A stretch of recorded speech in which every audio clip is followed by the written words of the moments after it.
In San Francisco, it's been a tumultuous couple of weeks. The memorial services for Ed Lee have passed, and the filings for his replacement have already begun.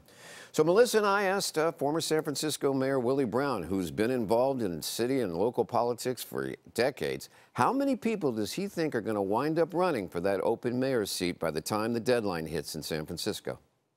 That'll be at least 6, minimum of 6, simply because it's the opportunity that everybody thought they would have in 2019, but suddenly it's this year or next year, as one would have it. And believe me, you can't pass up that opportunity. And with a city full of consultants, everybody's happy to bring you a PowerPoint showing you the very complicated algorithm that will put you, no matter who you are, in the mayor's office in City Hall. So there's lots of self-interested folks around trying to get themselves hired by various people. And I think you're right. You get at least a half dozen who'll fall for it. Okay, Angela Aliotto's entrance into the race was unexpected. Who are the others that we think we're going to be seeing? Jane Kim has already signed up as supervisor. We had Mark Farrell, a supervisor, say no.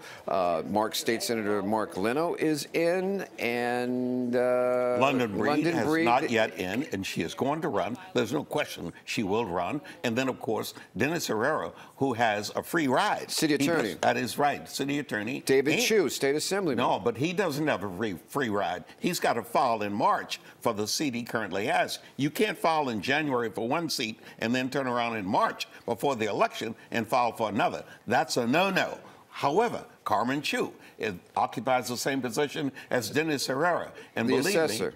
The assessor. And there clearly is going to be a lot of pressure to get some person who is closer to Ed Lee, and clearly Carmen Chu is the closest you'd have to Ed Lee. Well, and when you have ranked choice voting, where you can rank your first 3, candidates, it does kind of lend itself to people running, to multiple people running as kind of a slate. Like we're the top 3, put us in your top 3, and so if it's just a 1-to-1, that system isn't Now let's get to the real heart of the matter. Mm-hmm. Who are you going to work behind the scenes and finagle in there? It's obvious he's working for Who London am I Breed. going to work behind the scenes and finagle in there? Yeah.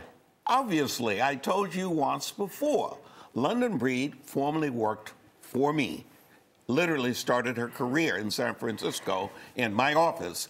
I'm for London Breed. He only works in front of the scenes.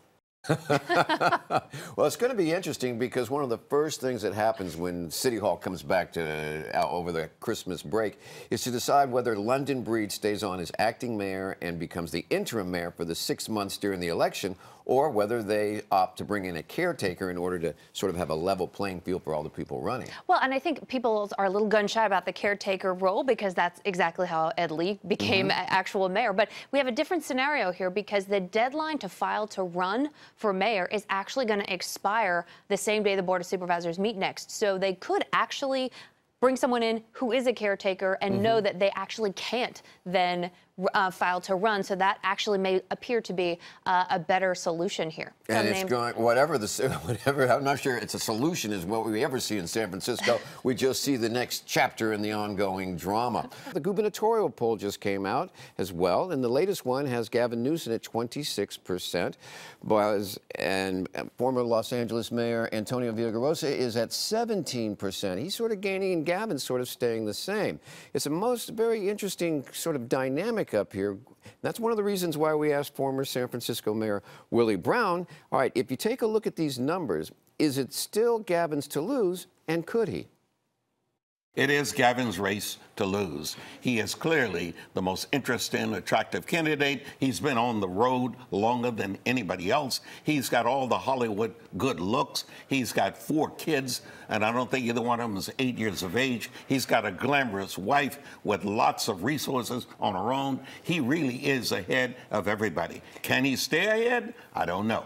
But, I mean, how is he still polling so low if he's been in the public eye as lieutenant governor for as long as he has? It seems to indicate that there are people who are aware of him, who know who he is, who are still not convinced, because the biggest winner at this point is we haven't made up our mind. And so it seems like there are a lot of people who know who he is but aren't convinced that he's the one. And that's the real danger. That's why you don't want to be the front runner. You always want to be the person whom people are anticipating will make a move. It is hard, it is really difficult to run at the head of the line for 2.5 or 3 years, which is what he's been attempting to do. Because if you're the front runner, the only news is if you stumble. That's right. That's right. And I'll tell you, if you look at him at the debates and the forums, he doesn't look that fired up. And maybe it's because he's not, he's not David versus some Goliath somewhere. But the other candidates seem hungrier. Melissa, he has to hold in place. He can't afford to lose any of what he already has. He wishes to add on, but in adding on, sometimes it's a misstep. And if you try to add on, that subtracts. His people have got to be managing him as a front runner. It's going to be interesting because this is an open primary. And if the Republicans are doing what they've done so far, which have 2 or 3 candidates in the race, they split the 25% of the natural vote they have that would put them in the runoff. And it becomes Democrat versus Democrat. And that's a whole different dynamic. Well, that's what happens when you have a sort of weak Republican Party that can't discipline their people enough to keep them off the ballot, basically, so that they can rally around a certain individual. Or you have a Democratic Party where everybody wants to be number 1.